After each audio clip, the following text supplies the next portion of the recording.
मुजरिम चाहे जितना भी ताकतवर हो, लेकिन कानून के हाथ उससे ज्यादा मजबूत होने चाहिए। रास्ता चाहे जितना भी कठिन क्यों ना हो, मंजिल उसी को मिलनी चाहिए जो हक के रास्ते पर हो। कामरान घर वापस आता है, अपना सामान पैक करता है और वहां से भागने की कोशिश करता है, लेकिन वो ये बात नहीं जानता कि अब पुलिस उसके ताकुब में है। पुलिस फौरन आती है, कामरान को गिरफ्तार कर लिया जाता है और उसे जेल में जा दिया जाता है।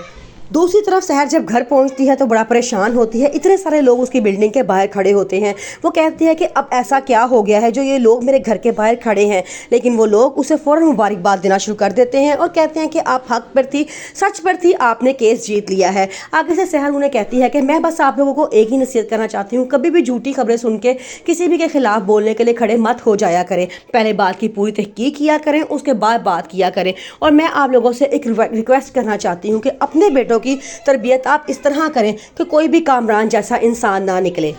कामरान बहुत परेशान होता है। वो फौरन अपने वकील को फोन करता है और कहता है कि किरण ने इतना गलत किया है मेरे साथ, अब आप ही कुछ करें और मुझे बचाएं। आगे से वकील कहता है कि आप जेल के बाहर ही केस हार चुके हैं, अब मैं कुछ नहीं कर सकता। वो फौरन अपने एजेंट को फोन करता है और कहता है कि दुबई की टिकट्स लगाओ, मुझे इसी टाइम निकलना है। जैसे ही वो निकलने के लिए घर से निकल रहा होता है तो वहां पर पुलिस आ जाती है और उसे गिरफ्तार कर लिया जाता है और जेल भिजवा दिया जाता है। दूसरी तरफ शहर की तरफ हर तरफ जीत का जश्न होता है। शहर बहुत खुश है कि आज उसे इंसाफ मिल चुका है और अब इस वजह से उन तमाम लड़कियों को इंसाफ मिलेगा जो बदनामी और कानून के डर से खामोश होकर बैठ जाती हैं।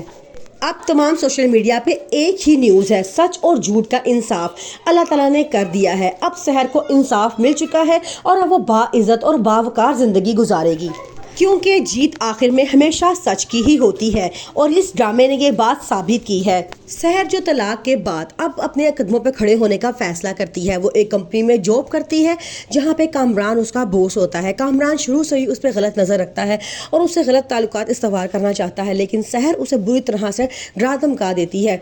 फिर एक बार वो प्लान बनाता है और शहर को अपने घर दावत पे इन्वाइट करता है। वो कहता है कि सब दोस्त वहाँ पे मौजूद होंगे, हालांकि ऐसा कुछ भी नहीं होता। वो पार्टी से एंड टाइम पे सबको फ़ोन करके मना कर देता है कि पार्टी कैंसिल हो चुकी है, लेकिन शहर उसके घर पहुँच चुकी होती है। अब वो अपने तमाम मुलाजिमीन को छुट्टी दे देता है। फिर वो शहर पर हमला करने की कोशिश करता है। शहर बड़ी मुश्किल से अपने आप को बचाती है, लेकिन उसके वार से बच नहीं पाती। फिर उसके बाद शहर अब घर से भागने की कोशिश करती है। जैसे ही वो घर से भागती है तो रोहित वहाँ पहुँच जाता है और सब कुछ अपनी आंखों से देख लेता है। अब रोहित इस वाक़ये का अकेला गवाह होता है। पहले तो रोहित अपने दोस्त कामरान के खिलाफ गवाही देने से हिचकिचा रहा होता है, लेकिन उसके बाद शहर की मामा जब उसे कुछ बातें करती हैं तो उसके दिल पे बहुत गहरा असर होता है और वो अपने दोस्त के खिलाफ गवाही देने के लिए खड़ा हो जाता है। रोहित की गवाही के बाद अब मनीषा भी बहुत खुश है, क्योंकि वो चाहती थी कि रोहित उसका साथ दे।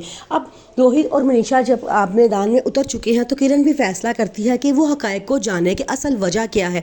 वो घर जाती है, सीसीटीवी कैमरास निकालती है और वहां से देखती है कि तमाम सबूत उसके हाथ मिल जाते हैं कि कामरान ही झूठा है और किरण सच्ची है। अब वो फैसला करती है कि किरण का साथ दे। जब एक लाइव शो में कामरान और शहर की आपस में तकरार हो रही होती है तो एन उसी टाइम किरण वो तमाम सबूत भेज देती है मीडिया वालों को, जिसमें कामरान केस हार जाता है और किरण केस जीत जाती है।